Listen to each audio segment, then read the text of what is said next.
অর্থনীতিতে যেটা হচ্ছে সেটা হচ্ছে একদিকে প্রবৃদ্ধির হার কমে যাচ্ছে।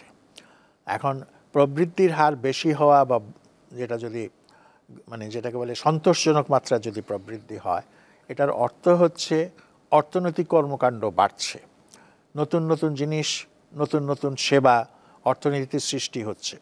এখন নতুন নতুন পণ্য এবং সেবা সামগ্রী তৈরি করতে গেলে সেটা কে করবে?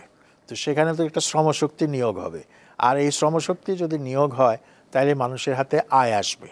আয় আসলে যেটা মানে এবং সেই ক্ষেত্রে প্রবৃদ্ধি বেশি হলে পাশাপাশি কিন্তু আপনার স্বাভাবিকভাবে যেটা আমরা আশা করতে পারি যে এমপ্লয়মেন্টও বাড়বে।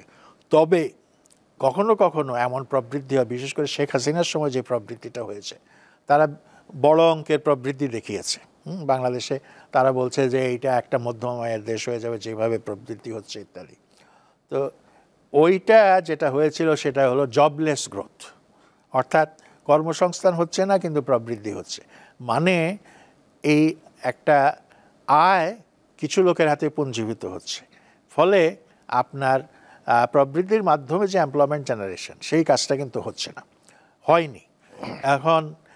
এখন দেশের যে অবস্থা, এই অবস্থাতে আপনার প্রবৃদ্ধিও শ্লথ হয়ে আসছে, মন্থর হয়ে আসছে, তার পাশাপাশি মূল্যস্ফীতি হচ্ছে।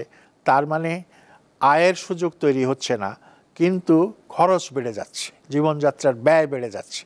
ফলে মানুষের জীবনে নাভিশ্বাস উঠেছে, তার উপর আসছে এখন নতুন করের বোঝা।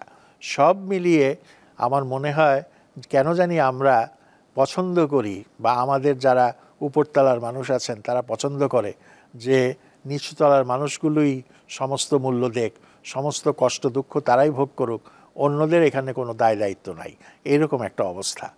আর অর্থনীতিতে যদি আস্থা ফিরিয়ে না আনা যায়, বিভিন্ন ধরনের সংকট আছে আমাদের দেশে, প্রাকৃতিক দুর্যোগ হয়, নানা কিছু হয়, বন্যাও তো হয়েছে। তো এইসব মাথায় রেখে আমাদেরকে একটা সুষম উন্নয়নের চিন্তাভাবনা করতে হবে।